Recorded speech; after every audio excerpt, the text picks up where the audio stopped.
चलो यूज करें floating pen.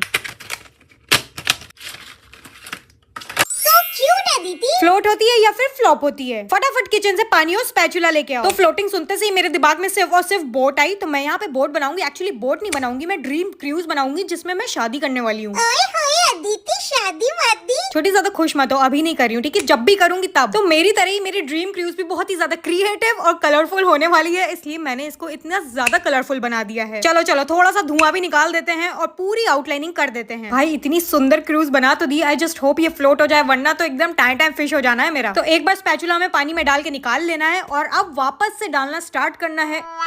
लो भाई ये मुड़ गई और एकदम भी नहीं निकल ली, इसलिए मैं हाथ का यूज कर रही हूँ, तब भी अपनी जिद पे अड़ी हुई